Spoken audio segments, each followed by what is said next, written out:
আজ জামাই ষষ্ঠী। লামডিংয়ে জামাই ষষ্ঠীর বাজারে আগুন। জামাই ষষ্ঠী উপলক্ষে লামডিং বাজারে ক্রেতাদের ভিড়।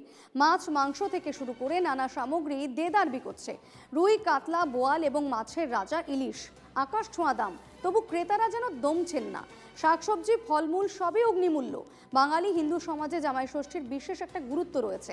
এবারে প্রতিটি সামগ্রীর অস্বাভাবিক দাম বৃদ্ধির জেরে উৎসাহের ভাটার টান।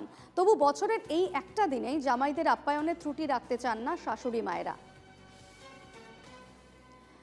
এ বিষয়ে আমরা আরো বিস্তারিত কথা বলবো। আমাদের সঙ্গে লামডিং থেকে টেলিফোনে রয়েছেন প্রতিনিধি চন্দ্রজিৎ গোয়ালা। চন্দ্রজিৎ, লামডিংয়ে আজকে যেহেতু জামাই ষষ্ঠী, লামডিংয়ের বাজারে জিনিসপত্রের দাম কতটা চড়া দামে বিকোচ্ছে জিনিসপত্র?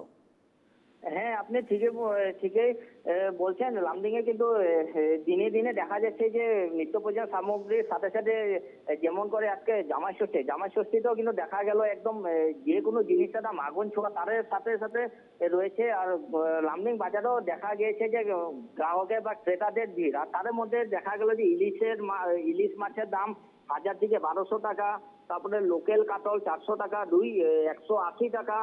তার মধ্যেও রয়েছে যে ফলেরও দেখা গেছে যে একদম আগুন ছোঁয়া দাম। ফলেরও রয়েছে আমের ভিতরে 100 টাকা, আপেল 200 টাকা, বেদানা 200 টাকা।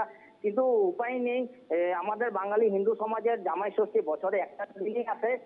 এই জামাই ষষ্ঠীতে কিন্তু সবের দেখা গেল যে একটা আনন্দর মুখ দেখা গেল। তার সাথে সাথে দেখা গেল যে মূল্যবৃদ্ধির প্রভাব কিন্তু এবার কিন্তু দেখা পড়েছে। কিন্তু উপায় নেই, বছরে যেমন করে একটা দিন জামাই ষষ্ঠী আসে, শাশুড়ি একেবারেই বছরে এই একটা দিন আসে জামাই ষষ্ঠী, এবং সে কারণে জামাইদের আপ্যায়নে, জামাইদের আদর আপ্যায়নে কিন্তু কোনো রকম ত্রুটি রাখতে চান না শাশুড়িরা। এবং সেক্ষেত্রে পকেটে টান পড়লেও, অগ্নিমূল্য হলেও কিন্তু সকাল সকাল দেখা গেছে শ্বশুরদের বাজার করতে। আপাতত ধন্যবাদ চন্দ্রজিৎ।